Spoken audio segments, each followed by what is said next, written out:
10-15 दिन पहले महागठबंधन की सरकार थी तो 4 लाख नौकरी मिली तो उसका श्रेय ले रहे हैं, और बिजली में प्रॉफिट में कंपनी गई तो उसका श्रेय कांग्रेस। जो कांग्रेस इनके बाप को जेल में बंद किया, हम लोगों को भी जेल में बंद किया, उसके नीतीश जी के कृपा से ही 2 बार जो उप मुख्यमंत्री बना, आज बड़ा भारी नेता क्रांतिकारी हो गया।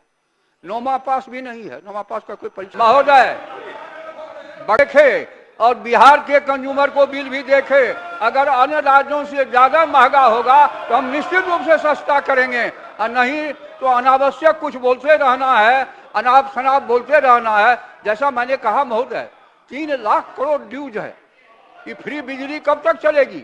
कहां से आएगा पैसा? पैसा कोई घास में फलता नहीं है, पैसा तो कहीं ना कहीं से पब्लिक के पास जाएगा।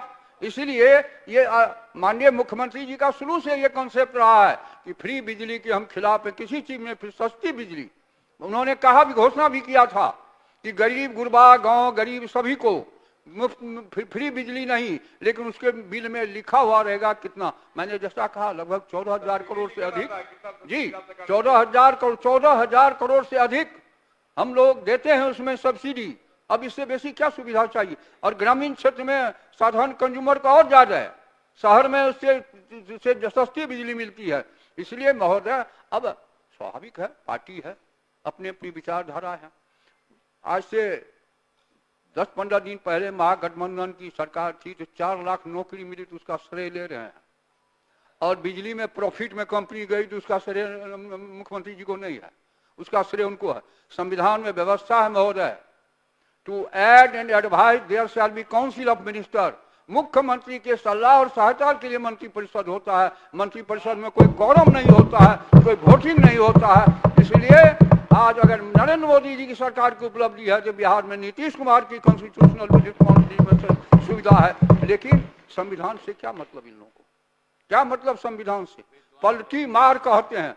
जरा बताइए, 97 में आए थे, 95 में आए थे, कांग्रेस के खिलाफ ना आए थे। 97 में जब आरजेडी बनी, किसके समर्थन से सरकार बना था? कांग्रेस। जो कांग्रेस इनके बाप को जेल में बंद किया, हम लोगों को भी जेल में बंद किया, उसके साथी कैसे चले गए?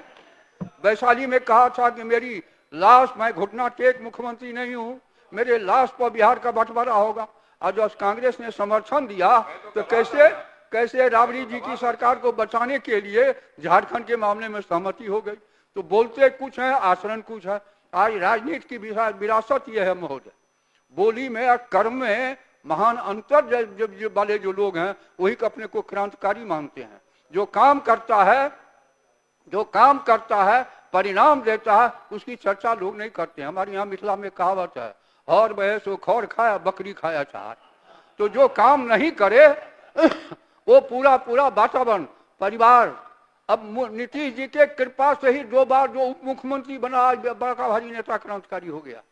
9वां पास भी नहीं है, 9वां पास का कोई परीक्षा तो होता नहीं, लेकिन इनके कृपा से 2 बार उप मुख्यमंत्री बने। बाप की कृपा से नहीं, पिताजी की कृपा से नहीं, पिताजी की कृपा से जरूर पत्नी बनी, माँ बनी उनको, लेकिन यहाँ क्रांतिकारी भाषण दे रहे हैं। तो अद्भुत चीज है, वचन कर्म में महान अंतर। आज देश की राजनीति की विरासत के लिए खतरनाक स्थिति है महोदय। दुनिया का सबसे बड़ा लोकतंत्र आचरणहीन नहीं चल सकता है। और महोदय, बिहार का मैं फिर निवेदन करूंगा आदरणीय प्रधानमंत्री जी से कि बिहार गंगी जमुनी सभ्यता में सबसे अधिक आबादी का घनत्व है। हिमालय के बेसिन में होने से 7 नदियां, पेनेलिया रिवर है जो 12मासा नदी कहलाती है। बर्फ जब पिघलता है गर्मी में, अन्य नदियां सूख जाती है। बिहार की नदियां बर्फ के पिघलने से भर जाती है, हल्की वर्षा होने पर ही बाढ़ आ जाती है। और सबसे अधिक गंगी जमुना सभ्यता होने के कारण साउथ पानी की आसानी से उपलब्धता और हवा उपलब्ध होना, इसके लिए ज्यादा से ज्यादा आबादी गंगी जमुनी इलाके में बसी। इसलिए मैं फिर सदन के माध्यम से माननीय प्रधानमंत्री से हाथ जोड़ के विनम्रता पूर्वक निवेदन करना चाहूंगा कि बिहार को विशेष दर्जा देने की कृपा करे या विशेष पैकेज की कृपा करे, ताकि बिहार का समुन्नत विकास और आगे हो।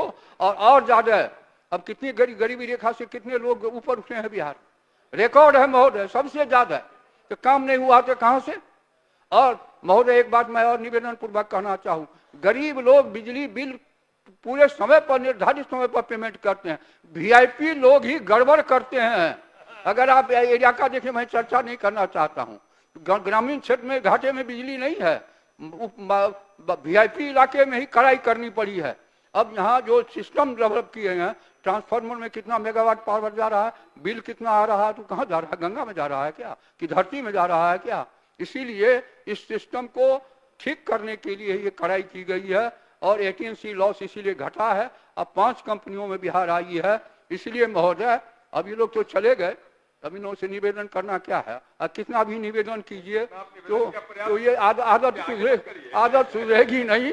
इसलिए अंत में मैं महोदय निवेदन करना चाहूंगा सबसे कि इस बिल को पारित करने की कृपा करें। बहुत बहुत धन्यवाद। हमसे जुड़े रहने के लिए हमारे YouTube चैनल को सब्सक्राइब करें और नई वीडियो की नोटिफिकेशन के लिए बेल आइकॉन को दबाएं।